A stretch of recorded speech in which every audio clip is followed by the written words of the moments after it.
Bonjour à tous, on va voir aujourd'hui un cours important portant sur la prévention du suicide. C'est un cours également qui sera très copieux, il y a beaucoup de choses à dire, même si on ne pourra pas tout dire. On va essayer de couvrir l'essentiel dans ce cours donc destiné aux internes de psychiatrie de première année. Je n'ai pas de lien d'intérêt à ce jour qui pourrait influer et influencer mon propos et mon enseignement. Alors avant de voir un peu plus en détail les mesures de prévention du suicide, je pense qu'il est intéressant de rappeler euh, un point que souligne cette étude qui est basée sur une enquête réalisée par l'OMS, l'Organisation mondiale de la santé, et qui a porté sur la santé mentale dans 21 pays. Et dans cet article, on a étudié les réponses de plus de 500 000, pardon, de 55 000 personnes de plus de 18 ans. Et ce que l'étude révèle, c'est que seuls 39% des personnes qui ont des idées suicidaires ou qui ont fait une tentative de suicide ont reçu des soins dans les 12 mois qui ont suivi. Alors c'était un peu plus s'il y avait un plan suicidaire, une tentative de suicide. C'était clairement plus dans les pays riches, 56%, que dans les pays à revenus intermédiaires, 28%, et les pays pauvres, 17%. Et vous voyez que même dans les pays riches, on n'atteint même pas les 60% de soins. Les soins reçus globalement, c'était se partager entre les soins en santé mentale, alors pas forcément avec un psychiatre, hein, mais donc de l'ordre de 23%, ou un médecin généraliste de 22%. J'ai dit pas de psychiatre parce qu'il y a des pays où en santé mentale, les soins vont être réalisés par des travailleurs sociaux ou des infirmiers, par exemple. Alors les facteurs prédicteurs sont intéressants. Qu'est-ce qui prédit de recevoir des soins dans les suites d'une crise suicidaire ou d'une tentative de suicide? Eh bien, c'est avoir des revenus et une éducation plus élevée, le statut marital avec une relation qui est assez complexe, je ne vais pas rentrer dans les détails, et une histoire passée de traitement ou de troubles de l'humeur et de l'anxiété. Si on a déjà été traité, c'est plus facile d'avoir des soins. Les barrières aux soins sont aussi très informatives. Le premier, 58%, c'est que le patient a le sentiment qu'il n'en a pas besoin. En fait. Donc on pourrait penser, si les gens ne reçoivent pas des soins, c'est parce qu'il y a des barrières pour accéder aux soins, ou il y a euh, un faible système de soins dans certains pays.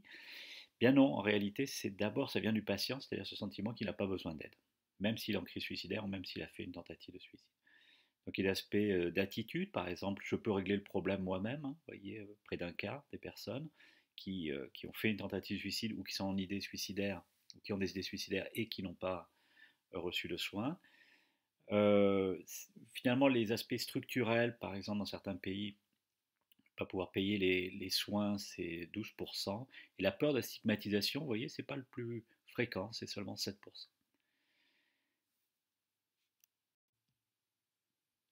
Alors, je vous présente ici une étude que je vous ai déjà présentée, je pense, mais c'est important de le rappeler. C'est une étude française basée sur les données du baromètre santé qui évalue depuis 2000, donc il y a eu 5 évaluations jusqu'en 2017, les tentatives de suicide et les soins reçus, et notamment si la personne s'est présentée à l'hôpital. Et dans cette étude, on a montré que 40% des personnes qui disent avoir fait une tentative de suicide disent aussi ne pas être passées à l'hôpital, donc échappent aux statistiques. Donc il y a un nombre très très important de gens qui sont en crise suicidaire, qui sont même passés à l'acte suicidaire et qui ne vont pas se présenter à l'hôpital. C'est un chiffre qui est plus important chez les jeunes. Alors un autre chiffre important, c'est une mise en évidence en France d'un résultat qu'on connaissait déjà dans d'autres pays, c'est-à-dire que beaucoup de personnes qui se sont suicidées avaient consulté un médecin dans les jours ou dans les mois euh, avant de mourir. Alors plus précisément, en France, sur la base des données médico-administratives, on montre que 8,5% des gens qui sont morts de suicide avaient vu un médecin, alors surtout un médecin généraliste ou étaient passés aux urgences, le jour de leur décès. 34% avaient vu un médecin dans la semaine précédente, 61% dans le mois précédent, 81% dans les 3 mois précédents et 94% dans l'année. Vous voyez, si on prend les chiffres les plus proches, hein, à peu près 60% des personnes qui se sont suicidées en France avaient consulté un médecin dans le mois avant de mourir. On peut penser qu'ils étaient déjà quand même en crise suicidaire. Donc ça représente beaucoup d'occasions manquées finalement de pouvoir sauver des vies.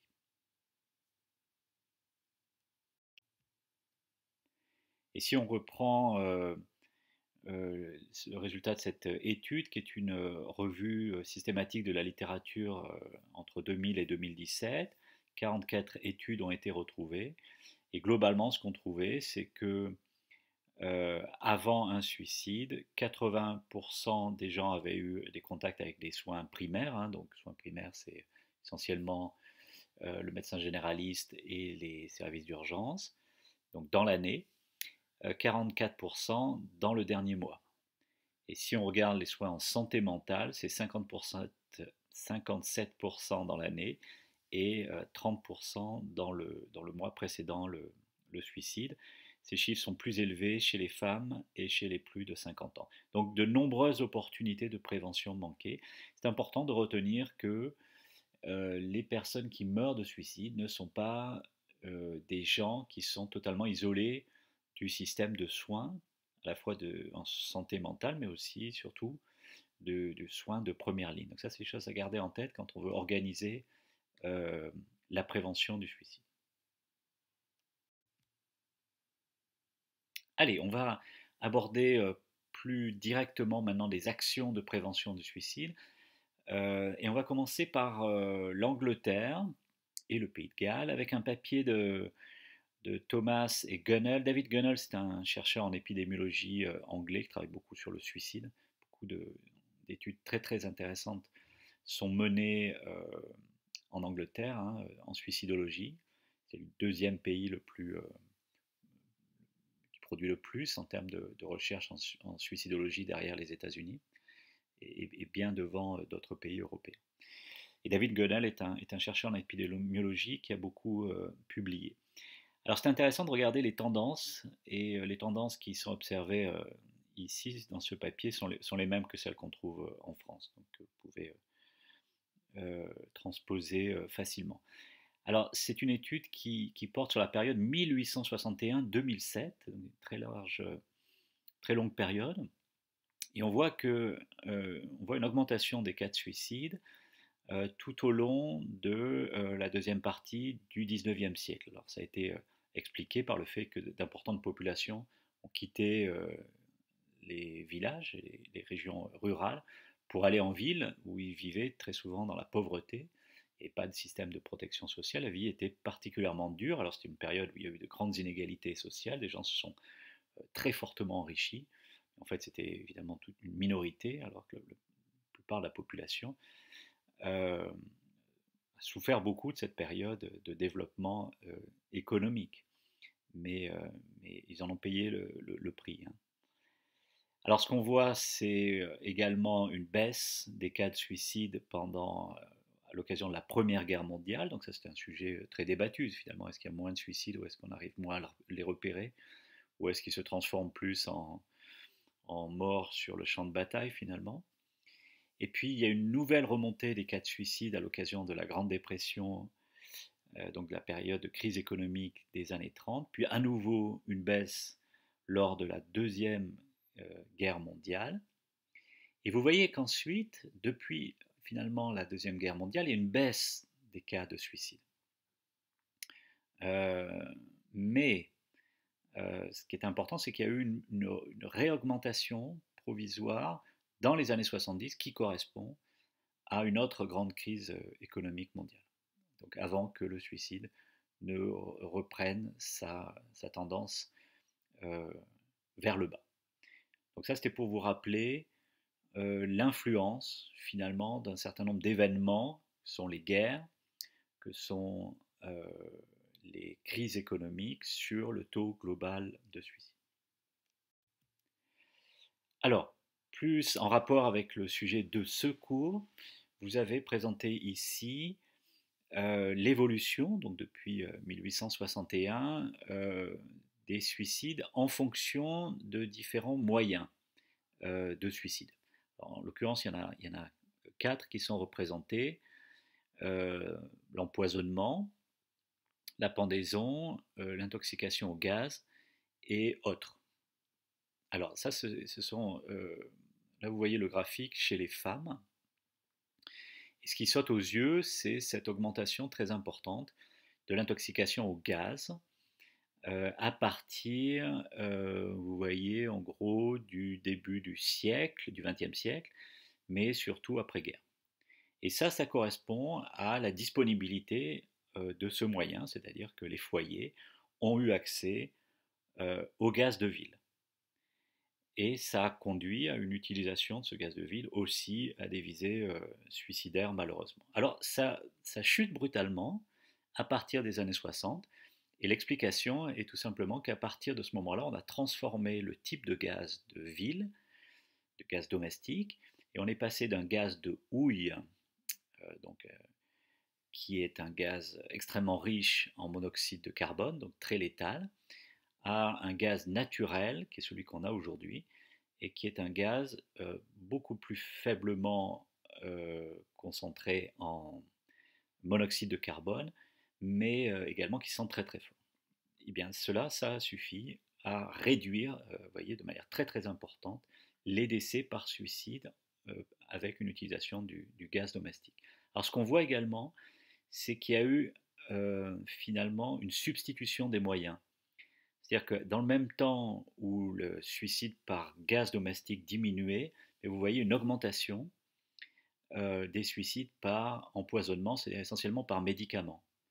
Et ça correspond à une période où a été rendu plus disponible dans l'après-guerre des anxiolytiques de type barbiturique et carbamate qui sont très toxiques.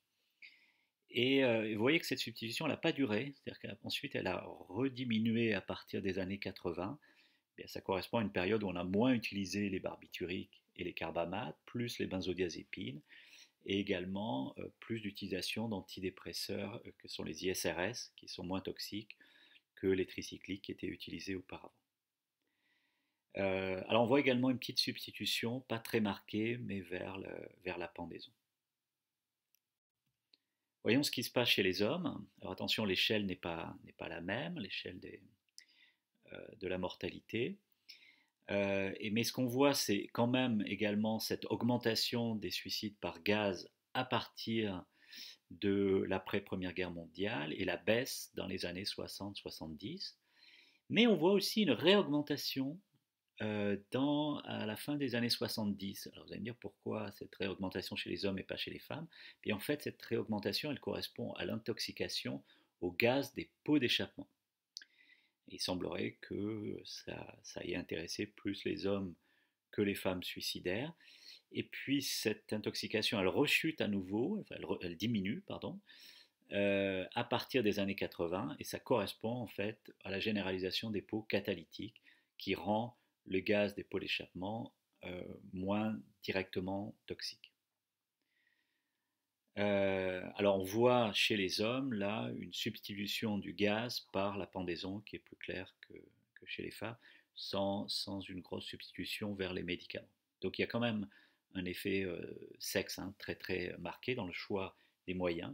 Mais vous voyez que cette observation finalement des tendances, c'est pas une expérience finalement, mais on peut avoir des conditions un peu quasi expérimentales avant-après qui montrent que certaines conditions peuvent conduire à une augmentation d'utilisation de certains moyens et puis éventuellement à la baisse importante de certains moyens. On le voit très bien ici pour le gaz domestique et pour le gaz des pots d'échappement. Et précédemment chez les femmes pour les médicaments avec éventuellement des effets de substitution.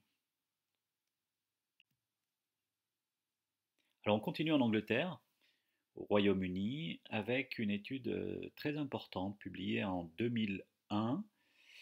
Le premier auteur est Keith Houghton, c'est un autre chercheur très très important, hein, des auteurs qui a le plus publié en suicidologie, qui lui aussi travaille en épidémiologie du suicide, et qui a regardé l'effet d'une loi qui est passée, vous voyez, le 16 septembre 1998 sur les emballages de paracétamol et de salicylate. Il y a eu en septembre, vous voyez, une loi qui a dit, donc en septembre 98, une loi qui a précisé que les pharmacies pouvaient vendre un maximum de 32 comprimés par vente. Auparavant, il n'y avait pas de limite. Alors ça peut aller jusqu'à 100, mais dans des circonstances qu'il faut justifier. Et puis, on vend aussi ces médicaments en dehors des pharmacies, au Royaume-Uni. Et donc, en dehors des pharmacies, on peut acheter maximum 16 comprimés au lieu de 24.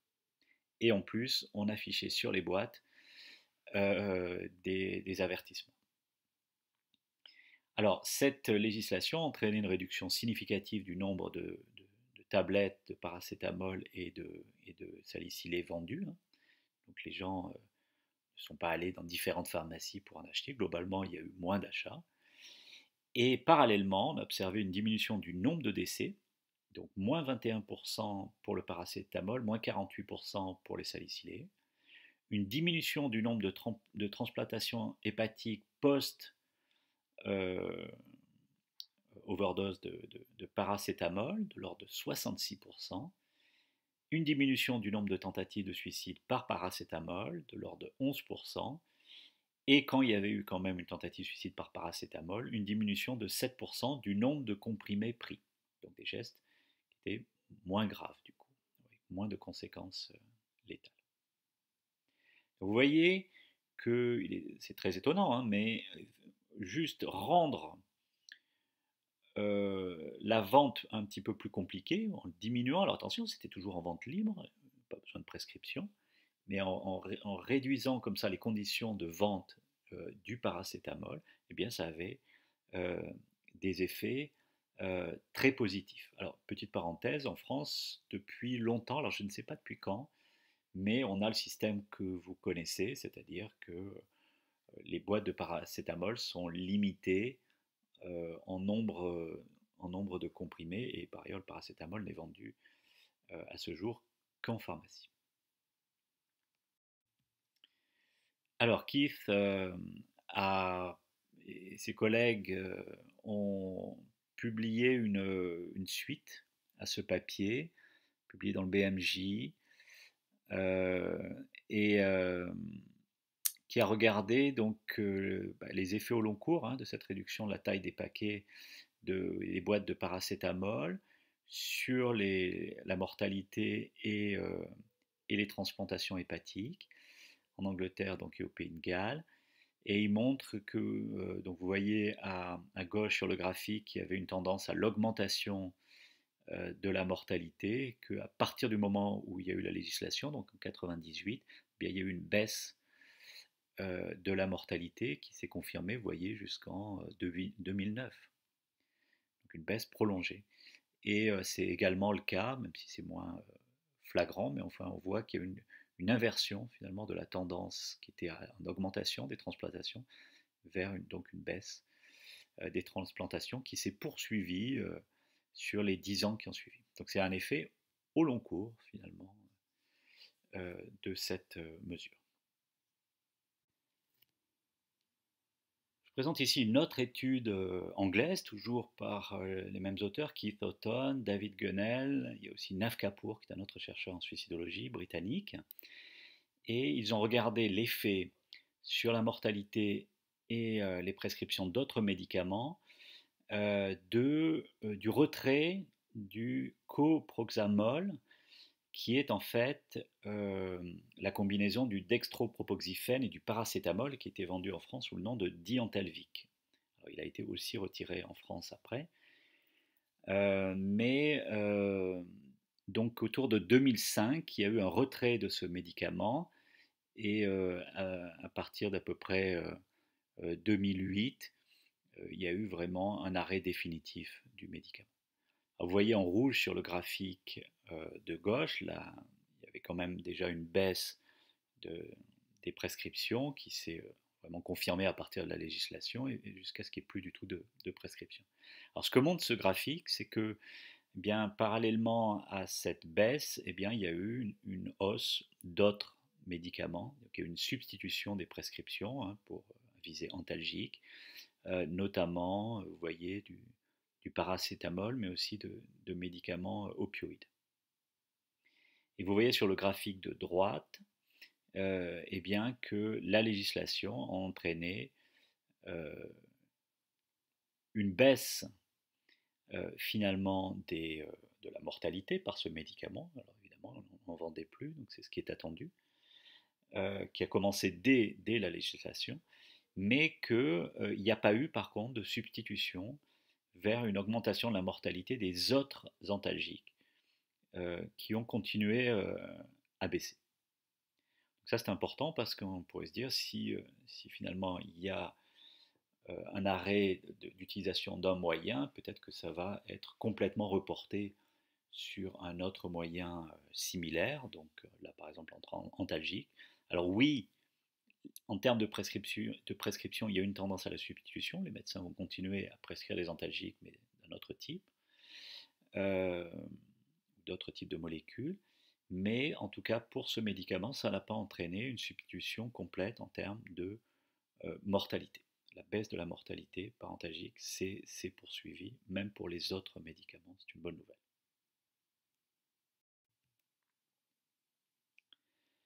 Alors, on va passer à un autre type d'action, mais qui vise toujours la limitation de l'accès aux moyens létaux, puisque c'est ce dont on parle depuis un petit moment maintenant.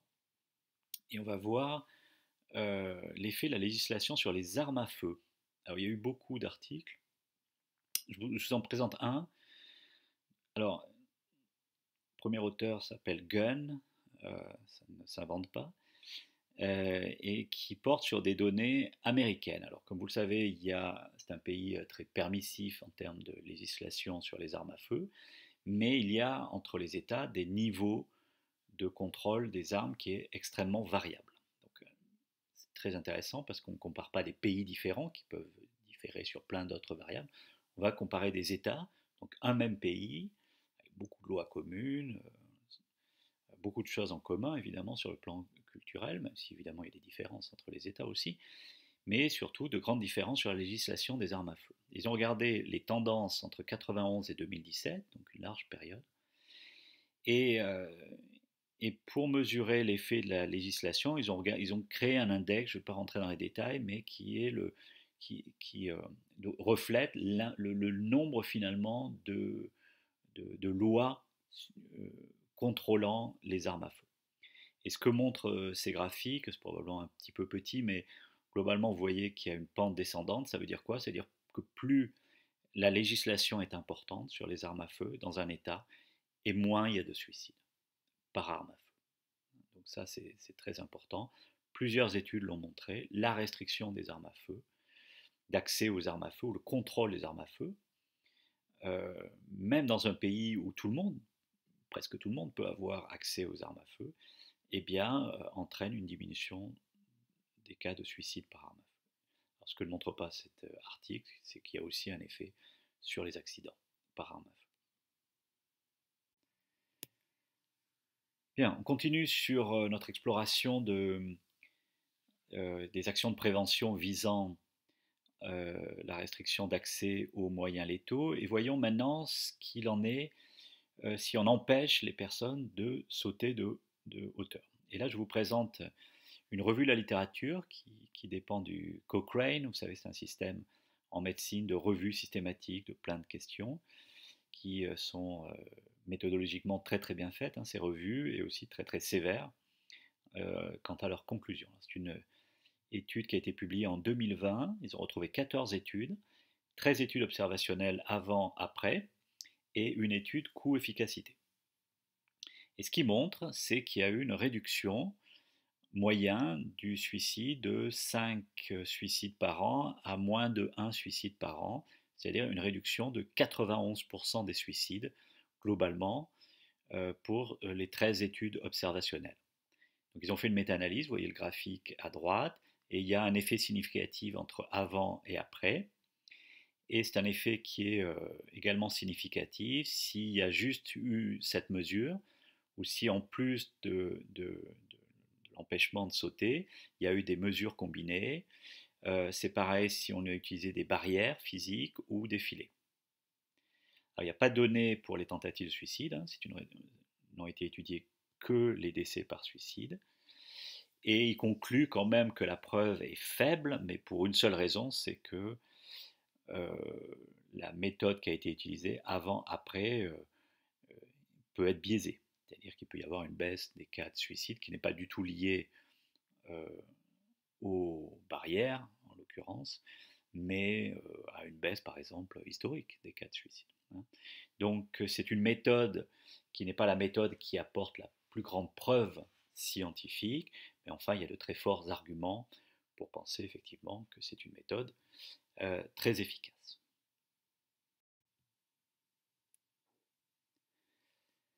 Alors je voulais vous présenter ici, toujours dans cette partie consacrée aux barrières sur les ponts, pour présenter une étude un peu ancienne hein, qui a été publiée en 1978 par un chercheur de l'université de Californie à Berkeley, Seiden, et qui s'est dit bon ben si on empêche les gens de sauter du Golden Gate Bridge, magnifique pont sur la baie de San Francisco, un pont très très meurtrier, est-ce que finalement ça va pas est-ce que ça va les empêcher aussi d'aller se suicider ailleurs? C'est une question importante. Et donc ce qu'il a fait, alors je voulais vous présenter déjà, vous voyez le tableau 1 hein, qui a été tapé à la machine, vraiment vous ne pouvez pas résister au plaisir de vous montrer ça. Donc ce qu'il a fait, c'est il a pris deux cohortes. La première cohorte de plus de 500 personnes qui sont des gens qui ont été empêchés de sauter du Golden Gate Bridge, notamment par les patrouilles de police qui sont sur le pont. Et il a comparé avec une autre cohorte de gens suivis après un passage dans un hôpital de San Francisco pour une tentative de suicide. Alors, la cohorte, elle commence en 1937 et elle finit en 1971. 1937, c'est mai 1937, c'est quand le Golden Gate Bridge a été ouvert. Et la cohorte de suicidants commence en 56 et finit en 71. Alors ce qui montre, c'est qu'à partir de l'ouverture de ce Golden Gate Bridge le 28 mai 1937, il y a eu une augmentation très importante des gestes suicidaires, vous voyez, jusqu'en 72, qui est donc la durée de son étude.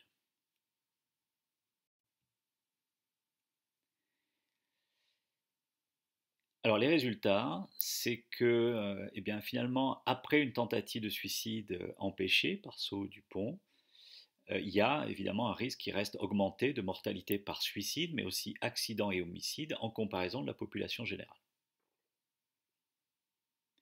Le risque est aussi augmenté évidemment chez les suicidants qui sont passés aux urgences et qui n'avaient pas sauté d'un pont, tenté de sauter d'un pont. Il montre que ce risque est le plus élevé dans les 6 premiers mois. Un tiers des décès ont lieu durant les 6 premiers mois. Alors tout ça, c'est des choses qu'on connaît, qu'on a déjà vues. Hein. Mais il montre aussi que plus de 90% des gens qui ont été empêchés de sauter du pont ne sont pas morts plusieurs années après. Donc oui, ça reste une population qui est très à risque de mourir de suicide, ça on le sait bien. Avoir tenté de se suicider est un facteur de risque de tentative de suicide ultérieure et de décès par suicide, il le montrait déjà à cette époque-là. Mais la grande majorité des gens ne vont pas mourir. Donc même s'ils ont voulu sauter d'un pont, donc faire un geste extrêmement sérieux, sévère, avec une forte létalité, très peu de gens survivent, eh bien la plupart des gens qui sont empêchés de sauter de suicide ne vont pas mourir de suicide. C'est une bonne nouvelle et évidemment ça confirme si c'était nécessaire, mais enfin parfois c'est nécessaire de montrer ce qui est évident, mais c'est qu'il est important d'empêcher les gens de sauter. Ça sauve des vies. Ils ne vont pas ensuite aller sauter d'un autre endroit, pour la plupart. Je parlais tout à l'heure d'une étude coût-efficacité.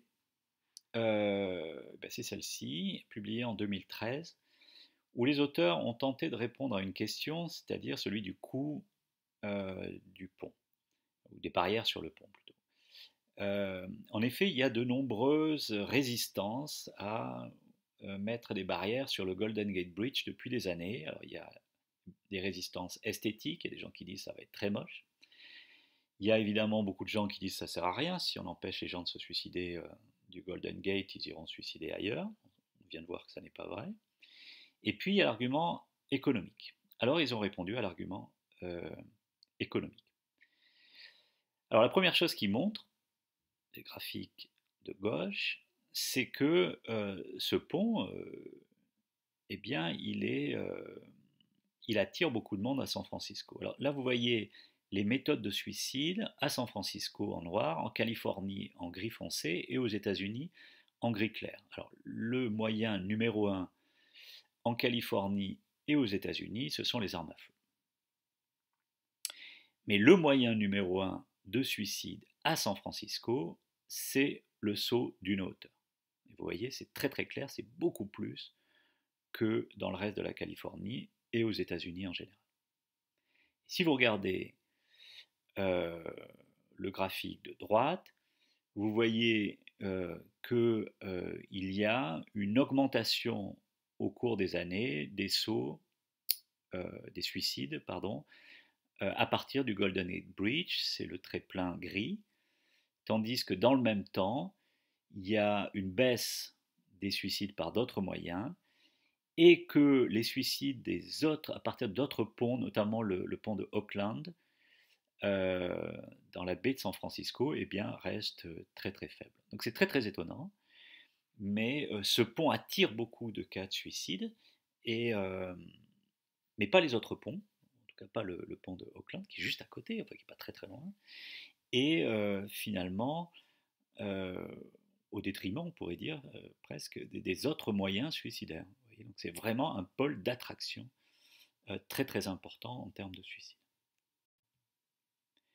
Alors ce que cette étude montre, c'est que le coût d'une barrière sur 20 ans, c'est à peu près 51 millions de dollars, qu'il y a à peu près 30 suicides par an avec une létalité très élevée. Vous voyez, 98% des gens vont mourir, ce qui est plus que d'autres ponts, ils auraient calculé 47%. Que si on part sur un postulat qui est de 12 à 13% de gens qui ne vont pas se suicider mais qui vont quand même mourir, ce qui est quand même des chiffres élevés, les pourcentages plutôt un peu en dessous, mais enfin ils partent avec un postulat élevé. Ils disent finalement on va sauver 286 vies sur 20 ans, et la valeur d'une vie sauvée qui a été calculée ailleurs est de entre 3 et 8 millions de dollars. Eh bien, en mettant une barrière sur un pont, on fait une économie de 180 419 dollars par vie sauvée. Si vous multipliez par le nombre de vies sauvées, vous voyez que ça coûte beaucoup moins cher sur 20 ans que le coût de la barrière. Donc l'argument économique ne tient pas. Donc, non seulement on sauve des vies, mais ça ne va pas coûter plus cher que de ne rien faire. Parce que de ne rien faire, c'est des vies perdues et ça a un gros coût pour la société. Alors au final, actuellement, on est en train, à ma connaissance, d'installer des barrières sur le Golden Gate Bridge, donc après des années de discussion. Pour finir sur cette question de la restriction de l'accès aux moyens létaux, est-ce qu'on a des arguments en France? Alors, il n'y a pas, à ma connaissance, d'études très très bien menées comme on a pu voir aux États-Unis ou en Angleterre ou ailleurs. Mais si on reprend ce graphique que je vous ai déjà présenté, c'est-à-dire l'évolution du nombre de décès par suicide entre 1953 et 2011 en fonction des moyens létaux, eh bien on repère un premier point qui est autour des années 60 une baisse des suicides par gaz domestique, globalement, vous voyez, donc il reste maintenant très très faible, il y a un très faible nombre de suicides par gaz de ville, qui correspond, comme en Angleterre, au remplacement du gaz de houille par le gaz naturel. Et puis on voit un deuxième point très très clair qui est la baisse à partir de 95 des suicides par arme à feu. Et si on se renseigne sérieusement, on voit que en fait la législation sur les armes à feu en France s'est renforcée. En 95, il y avait 8 catégories, on est devenu à 4 catégories d'armes, et avec euh, la première catégorie qui est interdite aux civils, ce sont les armes de guerre, la catégorie B qui nécessite une autorisation, la catégorie C qui nécessite une déclaration en préfecture. Donc, toutes les armes doivent être déclarées en préfecture, catégorie D étant celle d'accès libre à des armes comme les bombes lacrymogènes par exemple. Donc il est tout à fait possible, même si ça n'a pas été très clairement montré scientifiquement, mais il est possible que la baisse des suicides par arme à feu soit une conséquence du renforcement de la législation en France sur les armes à feu entre 93 et 95. Alors vous voyez que parallèlement, il y a une augmentation qui semble exister des suicides par pendaison, même si ça avait déjà commencé à augmenter avant, donc il est possible qu'il y ait eu une substitution sur ce moyen, mais pas sur d'autres moyens. Pourquoi la noyade, vous voyez, en violet diminue depuis 1985? Je n'ai pas d'explication. Et, euh, et, vous voyez qu'il y a aussi une baisse plus récente, par contre, euh, de la mortalité euh, par suicide après ingestion de ce qui s'appelle substance liquide ou solide. C'est très largement les médicaments. Donc il y a une baisse depuis 2009. Ce serait intéressant de voir si elle s'est poursuivie euh, durant la décennie suivante. Bon, on passe à un autre point de prévention qui sont les systèmes de recontact des patients et je vous présente la grande étude iconique presque réalisée par le psychiatre américain Jérôme Motto à San Francisco à nouveau. Alors il est parti de 3 hypothèses de base que je vous ai copié-collé ici, qui se trouvent dans son papier. Alors il a eu un premier papier publié en 81 dans une monographie de Jean-Pierre Soubrier. Et Jean-Pierre Soubrier, c'est un psychiatre qui a été très actif dans la prévention du suicide en France et qui a créé notamment la Société française de suicidologie, le GEPS, en 1969. Alors Jérôme Motto est parti de 3 hypothèses. Alors je vous les lis. La première hypothèse, c'est que le sentiment d'isolement d'une personne suicidaire pourrait être réduit et son sentiment de connexion pourrait être augmenté par des contacts réguliers au long cours avec quelqu'un qui montre un souci pour le bien-être de la personne suicidaire.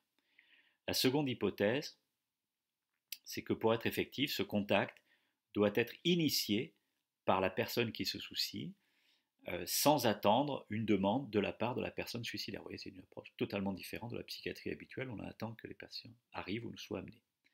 Et la troisième hypothèse,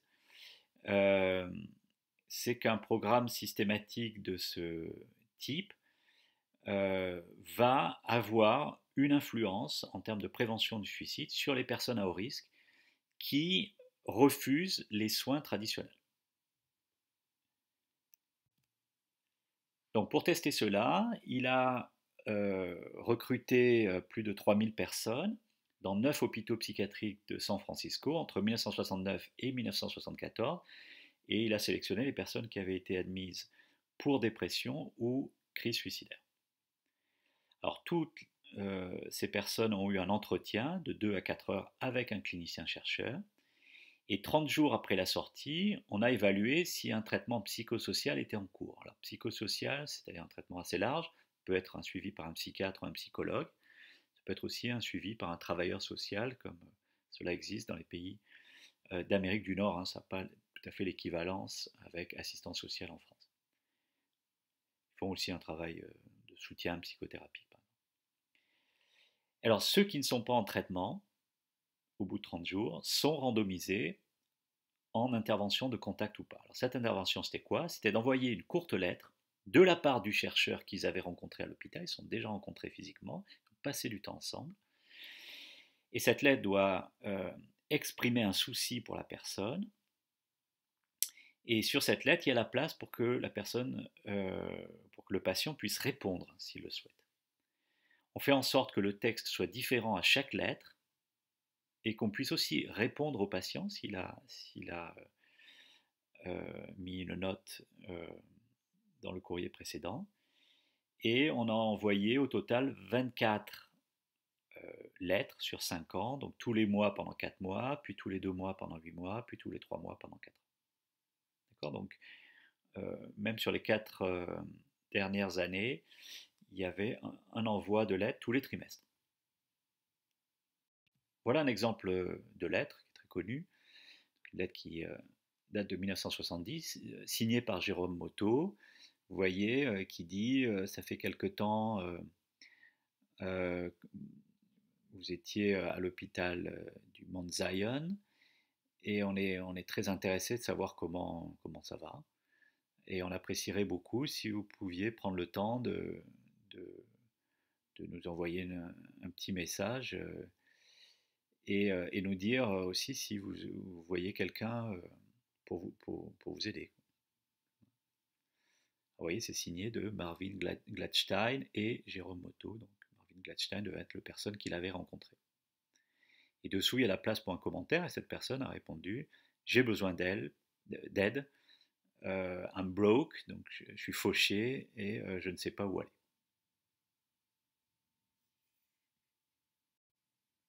Alors voici les résultats. Donc vous avez les 3 groupes. Vous avez les personnes qui étaient en traitement au bout d'un mois, les personnes qui n'avaient pas en traitement et qui n'ont pas eu de contact, et ceux qui ont eu un traitement. Alors il faut regarder les 2 courbes du bas.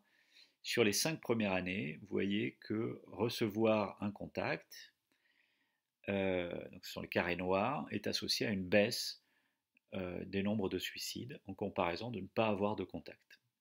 Cependant, vous voyez, l'effet s'épuise un petit peu puisque à la 5e année, les courbes se rapprochent. Alors, si on regarde sur une période plus longue, il a étudié jusqu'à 15 ans, vous voyez que l'effet se perd donc à partir de 5 ans et les 2 courbes restent très très proches. Alors vous allez me dire, il y a quand même un truc bizarre, et vous avez raison, c'est que la courbe des gens qui sont supposément sous traitement a les taux de suicide les plus élevés. Et ça, c'est vrai. Alors Jérôme Motto, il n'explique pas vraiment. Alors, il faut garder en tête que traitement, ça ne veut pas dire qu'ils sont traités pendant 15 ans. En fait, ça veut dire qu'ils étaient traités pendant les 30 premiers jours. Ils étaient toujours en traitement au 30e jour, suivant l'hospitalisation. Donc, ils peuvent avoir arrêté d'être suivis totalement. Mais, ceci dit, vous allez me dire, bah, ceux qui n'ont pas de contact, c'est aussi des gens qui ne sont pas soignés, quoi, pour la plupart. Alors, à moins qu'ils aient eu des soins après, tout ça, on ne le sait pas. Mais c'est très très étonnant que ce groupe, supposément traité, donc peut-être plus compliant, qui était d'accord pour les soins au moins les 30 premiers jours, mais sont restés à des niveaux très très importants de suicide. Alors un dernier chiffre sur cette étude, hein, la mortalité totale à 5 ans était de 11%, incluant 6,4% de suicide, et à 15 ans de 21%. Une mortalité très importante, hein, des gens après une hospitalisation en psychiatrie.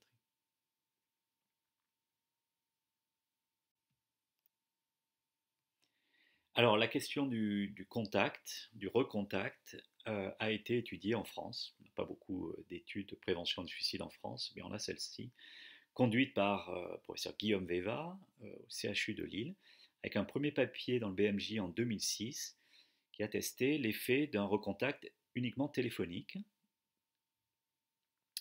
Donc 13 services d'urgence dans le nord de la France ont été impliqués, 600 patients ont été rappelés par téléphone à 1 mois, ou rappelés à 3 mois, ou pas rappelés du tout, et donc ils continuaient leur suivi habituel. Donc 600 patients après une tentative de suicide. Suivi 13 mois, et ce que Guillaume montre, c'est et ses collaborateurs, c'est qu'il y a eu un taux de réitération suicidaire qui est inférieur dans le groupe qui est rappelé à 1 mois, en comparaison des gens qui n'étaient pas rappelés. Alors on ne voyait pas cette différence pour les groupes rappelé à 3 mois. Donc, suggérant que si le rappel était trop éloigné euh, de la sortie, ça marchait moins. C'était le premier résultat. Alors, la différence n'est pas très très importante, hein, mais évidemment, c'est les études qui nécessitent beaucoup, beaucoup de sujets pour mettre en évidence un effet. On repère quand même dans ce papier un effet pour juste le fait de rappeler, hein, à un mois après la tentative de suicide pour savoir comment les gens vont.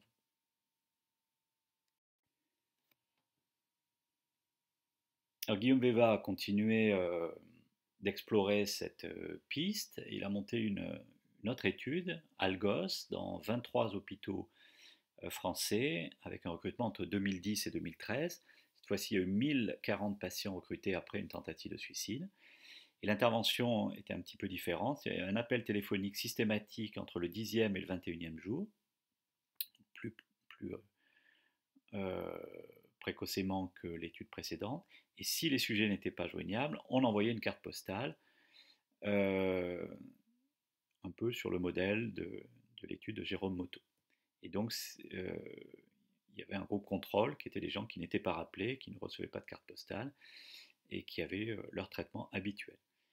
Et le résultat, c'est une réduction euh, de réitération suicidaire à 6 mois et à 13 mois, même, mais malheureusement, ça n'est pas statistiquement significatif, même si vous voyez le petit p est proche de 0,05 à 6 mois.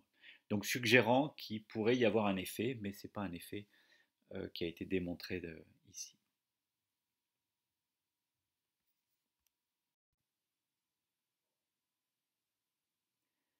On va passer à un autre type d'action de prévention du suicide et je vais vous parler maintenant d'une étude très célèbre, l'étude qui a été réalisée à Gotland. Gotland, vous voyez sur la carte, c'est une grosse île à l'est de la Suède, c'est une île suédoise, qui se trouve au sud de Stockholm. Alors c'est une île qui, à l'époque de l'étude, faisait à peu près 56 000 habitants. Il y avait un service de psychiatrie et 18 médecins généralistes. Et en 1983-1984, il y a eu un grand programme de formation à la dépression pour les généralistes. 90% d'entre eux y ont assisté et les autres ont reçu le matériel pédagogique. Et ce que cette étude a montré, c'est que alors que le taux de suicide à Gotland était similaire au reste de la Suède, vous voyez depuis au moins 1969, il n'y avait pas de différence significative, et bien en 85, c'est-à-dire l'année suivant le programme de prévention du suicide, il y a eu une baisse du taux de suicide à Gotland en comparaison du reste de la Suède.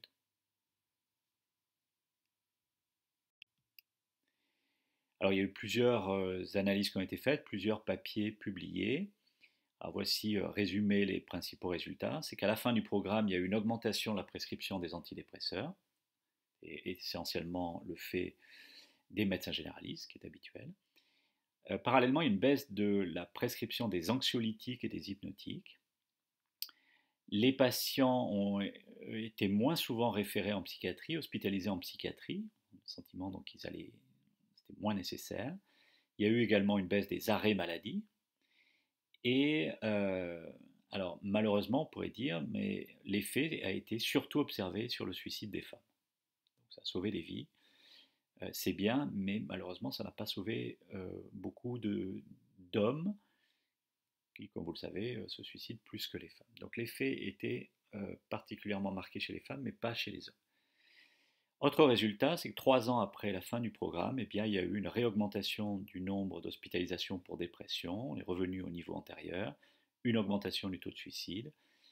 Alors, les prescriptions d'antidépresseurs s'étaient quand même maintenues, et donc ça suggère le besoin de répéter les programmes de formation. Alors là, ils disent tous les 2 ans, ce qui est quand même très très rapide, mais des programmes de formation à destination des médecins généralistes, qui sont par ailleurs formés à plein d'autres choses évidemment, ben, ça nécessite d'être rappelé.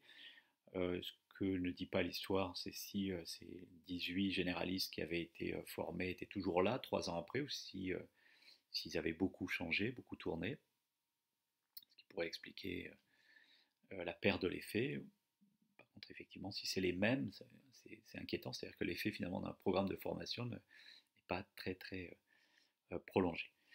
Mais globalement, vous voyez cette étude et d'autres études qui sont venues après, très très intéressantes, c'est-à-dire que si on cible la formation des médecins généralistes qui sont en première ligne, euh, si on les forme à mieux reconnaître et mieux traiter la dépression, eh bien, il y a des effets très très bénéfiques à différents niveaux,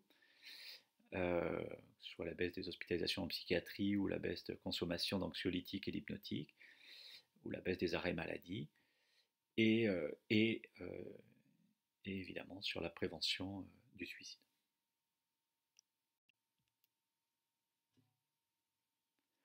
Nouveau sujet qui me semble très intéressant, c'est est-ce qu'il y a un effet euh, de finalement la disponibilité des soins en santé mentale sur la prévention du suicide. Évidemment, c'est compliqué à tester, mais c'est faisable par certaines modalités statistiques. Et je vous montre un papier publié dans le Lancet en 2008 par une équipe finlandaise. Vous voyez la carte de la Finlande à droite. Et ce qu'ils expliquent, c'est qu'il y a eu une désinstitutionnalisation à partir des années 80. Donc on a réduit le nombre d'hôpitaux, de places en hôpital. Et on a donné aux municipalités, il y a 428 municipalités en Finlande, et on leur a donné euh, l'ordre de, enfin, la fonction, l'obligation d'organiser les soins en santé mentale. Alors, ce qu'ils ont fait dans cette étude, c'est qu'ils ont contacté ces municipalités pour savoir ce qui était organisé localement, parce qu'en fait, il y a eu un développement assez hétérogène de tout ce qui est structure externe de soins en santé mentale. C'est pas forcément bien pour les patients, mais c'est bien pour l'étude, puisque ça crée de la variabilité. Et ils ont regardé donc les soins en santé mentale organisés par les municipalités. Alors ils notent que le secteur privé est très rare en Finlande. Et ils ont regardé les taux de suicide en 2003-2004. Ils ont eu des informations sur les soins en santé mentale pour un peu plus de 300 municipalités.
présente ici une autre revue de la littérature, plus récente, publiée dans l'American Journal of Psychiatry en 2021, qui est une revue de la littérature qui porte cette fois-ci de 2005 à 2019. Ils ont retrouvé 97 études randomisées contrôlées et 30 études épidémiologiques pour certaines variables où ils considèrent qu'il n'est pas possible de mener une étude randomisée contrôlée. Donc ils avaient des critères de sélection beaucoup plus stricts que la revue précédente, avec l'idée de mettre en évidence ce qui est, comme ils disent, evidence-based, hein, donc les stratégies qui ont le plus de preuves. Alors, vous voyez sur ce premier tableau différents types d'interventions avec le nombre d'études et le nombre d'études où l'intervention est supérieure au groupe contrôle ou n'est pas supérieure.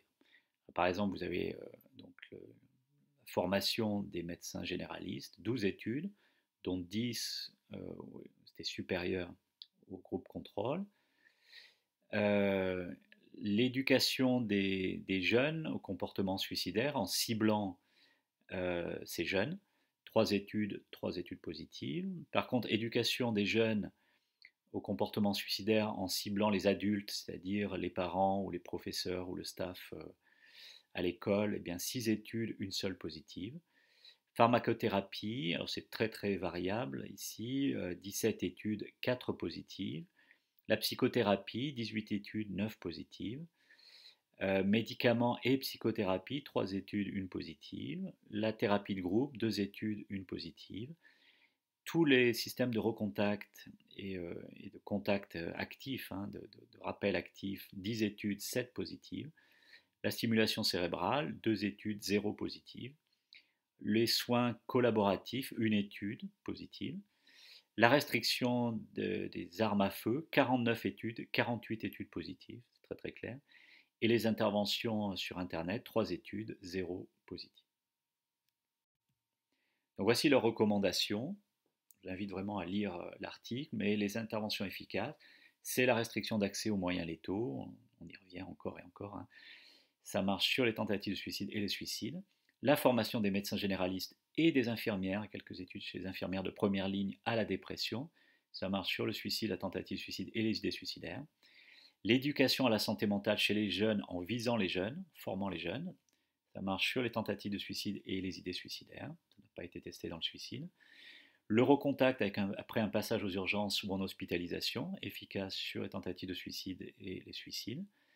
Les antidépresseurs, efficaces sur les idées suicidaires et tentatives de suicide et le suicide. Alors il y a ces discussions sur lesquelles on reviendra des jeunes, hein, où il y avait un warning sur un risque d'augmentation du risque suicidaire chez les jeunes.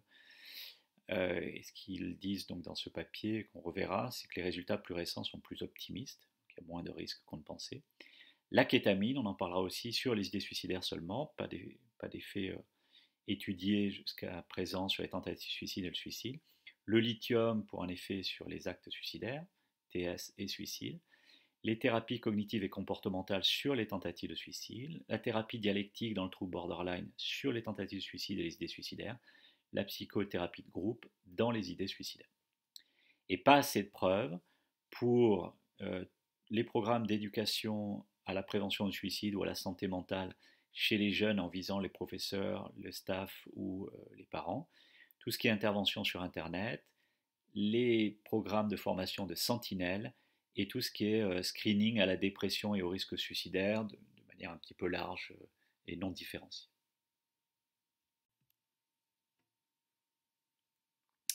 Alors une autre revue de la littérature est Méta-analyse que je vous présente,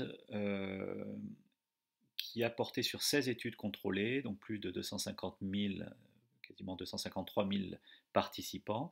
Puis ils ont fait une méta-analyse sur 15 études, 29 000 participants, et ils montrent un effet globalement positif, hein, en termes de prévention du suicide et des tentatives de suicide de ces interventions. Mais je vais vous le présenter pour le point suivant, c'est-à-dire qu'il montre aussi un effet significativement plus élevé en termes de prévention lorsqu'il y a plusieurs interventions qui sont réalisées en même temps. Donc ce qui suggère la possibilité d'un effet synergique qui soit tout à fait positif en termes de prévention.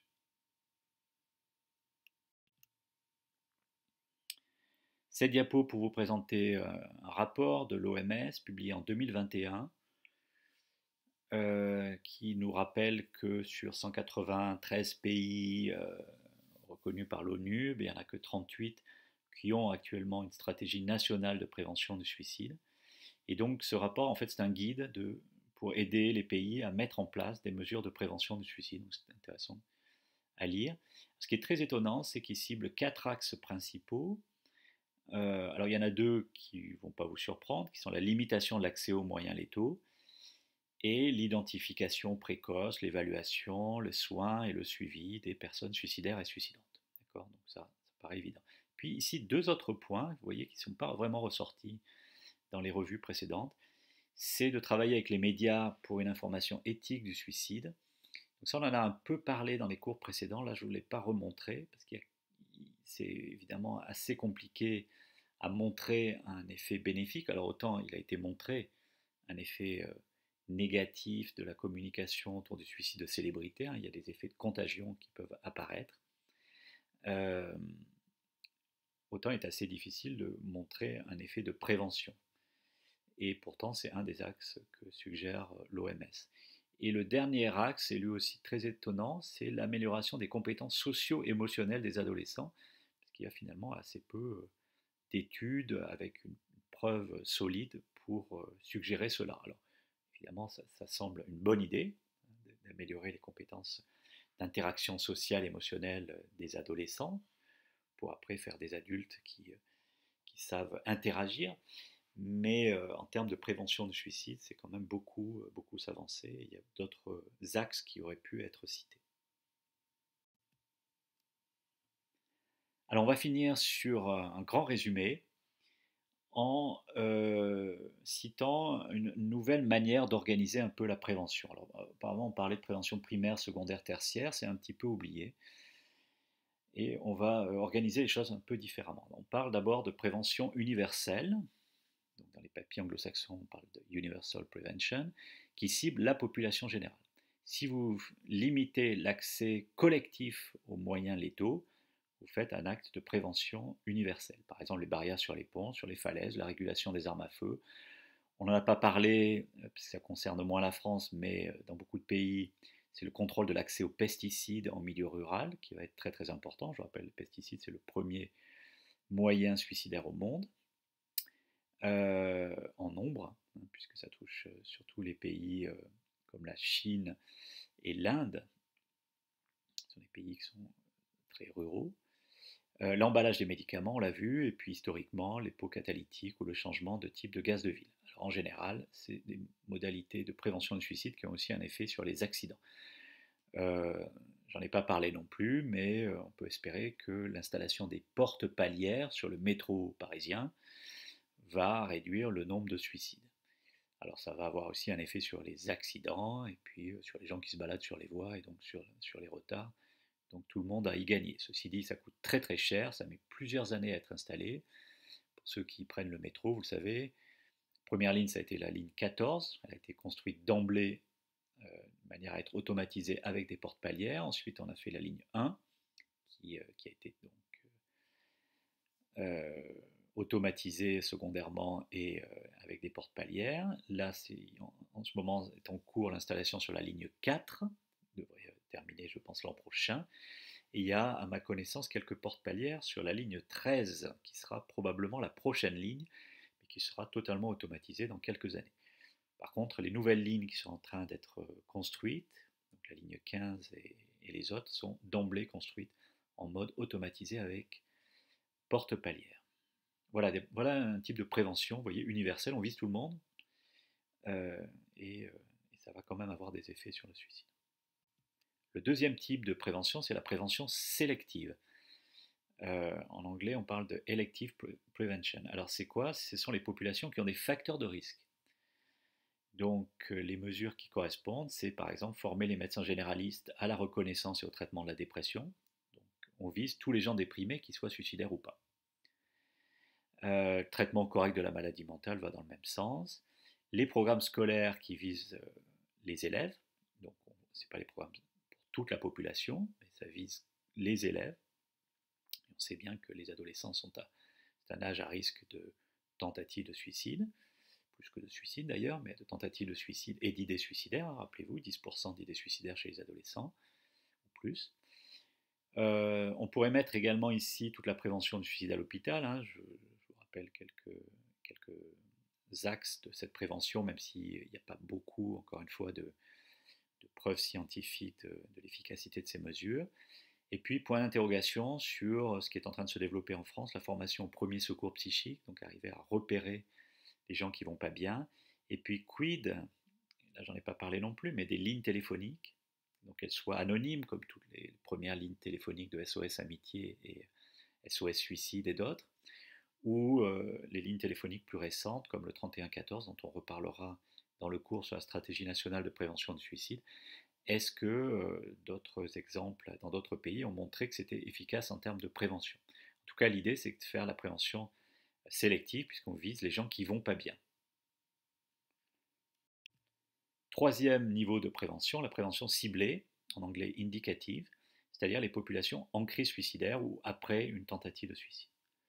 Donc les axes d'action ici, c'est la formation des professionnels de santé spécifiquement à l'identification et à l'intervention de crise suicidaire, la formation des sentinelles à l'identification du risque suicidaire, la formation des journalistes et de tout communicant à une communication éthique des cas de suicide, pour prévenir la contagion, même si je vous ai dit que la preuve de l'efficacité de cela n'est pas très très solide, limiter l'accès individuel aux moyens létaux.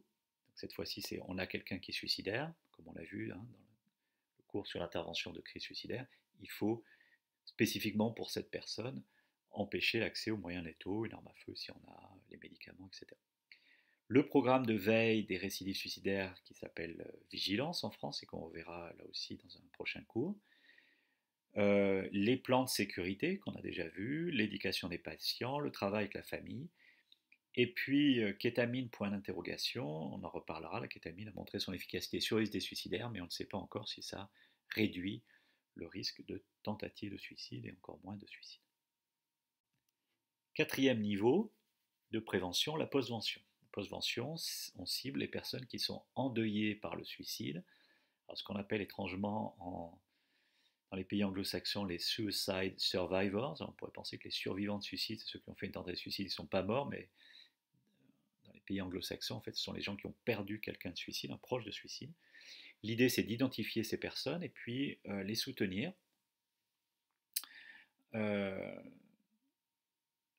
Dans l'idée notamment de prévenir la contagion suicidaire. Alors ça, ce sont notamment la famille, alors la famille et les amis proches qui vont vivre ce deuil très particulier. Puis la famille a une particularité, c'est en plus du deuil, c'est des gens aussi qui sont porteurs éventuellement d'une certaine vulnérabilité. On a parlé longuement de la transmission de la vulnérabilité dans les familles. Mais il faut penser aussi en institution, donc les soignants, les patients qui ont appris le suicide d'un autre patient dans sa chambre, par exemple, les collègues de travail, les élèves à l'école quand il y a un suicide à l'école, ou en lycée, dans les prisons, etc. Donc il y a beaucoup de choses qui peuvent être faites. On reparlera probablement dans un cours dédié, si j'ai le temps de vous le faire, de la postvention, mais c'est quelque chose qui est en plein développement actuellement en France et qui existe depuis longtemps dans d'autres pays, notamment en Amérique du Nord et en Australie. Alors pour finir, on pourrait dire qu'il y a aussi plein de choses qu'on pourrait faire qui n'ont pas montré, qui n'ont même pas été testées hein, en termes de prévention de suicide, mais qui devraient quand même avoir un impact quelque part. Ce que j'ai appelé les mesures générales sociétales.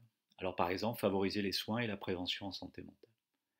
C'est beaucoup de choses, c'est par exemple faire la promotion de la santé en général et du bien-être mental et physique, faciliter l'accès aux soins communautaires, ambulatoires avant tout, hein. Favoriser l'activité physique, une vie saine, la qualité du sommeil, consommer moins d'alcool et de drogue, déstigmatiser la maladie mentale et les soins en psychiatrie. Si les gens se sentent plus à l'aise pour consulter plus tôt, on évite les crises, on évite les soins en urgence, on évite les passages à l'acte. Agir également sur tous les facteurs de risque environnementaux, évidemment la prévention des maltraitances aux enfants, gros problème sociétal et gros problème de santé publique. Prévenir également les violences en général, notamment les violences domestiques dont on parle de plus en plus, et on a bien raison. Réduire les souffrances sociales, notamment les souffrances au travail. On pourrait dire aussi réduire la souffrance liée au chômage. Soutenir les jeunes, soutenir les personnes âgées pour des raisons différentes, mais ce sont deux groupes à risque. Favoriser l'acceptation des différences, les différences de genre.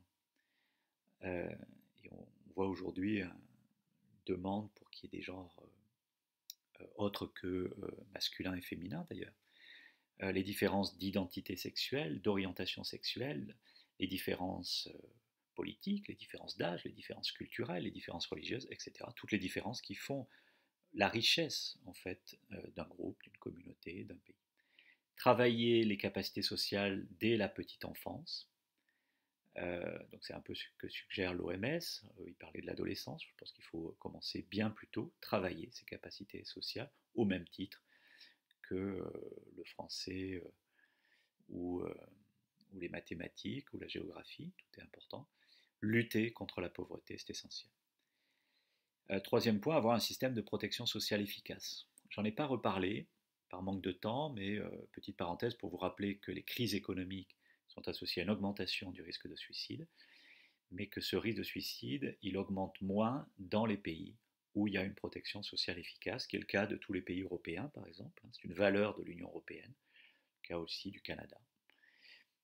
Donc le système de protection sociale, ça couvre la maladie, le chômage, la retraite, des périodes particulières de la vie, comme la grossesse, la petite enfance, la maternité, la paternité, et puis le handicap et la dépendance. Et puis on pourrait finir sur ce point très général, presque philosophique, mais finalement tout ce qui peut être favorable à l'épanouissement de l'individu dans la société, c'est-à-dire trouver sa place, c'est pas si simple, l'accepter aussi, parce que la place n'est pas uniquement celle qu'on vous donne, c'est aussi celle que vous souhaitez avoir, des attentes qui ne sont pas qui sont excessives. Avoir un sentiment d'utilité, favoriser le lien social, nous sommes une espèce sociale, être isolé c'est mourir, apprendre à vivre ensemble, avoir une vie spirituelle, je ne parle pas de vie religieuse, vous pouvez aussi avoir une vie religieuse bien sûr, mais surtout derrière cela la vie spirituelle et donner du sens à sa vie. Alors voilà quelques grandes pistes. Encore une fois, ça n'a pas montré jusqu'à présent une efficacité dans la prévention du suicide, mais si on vit mieux en société ensemble, en gros, on devrait quand même continuer à avoir une baisse des cas de suicide. Voilà ce que je voulais vous dire sur ce très gros chapitre sur la prévention du suicide. Je vous donne rendez-vous sur le prochain cours sur la stratégie nationale de prévention du suicide en France. Donc finalement, qu'est-ce que la France a décidé de mettre en place ici depuis 2018, en sachant que chaque pays en fait a des stratégies nationales différentes. Et donc je vous souhaite une bonne journée, une bonne soirée et je vous donne rendez-vous à très bientôt.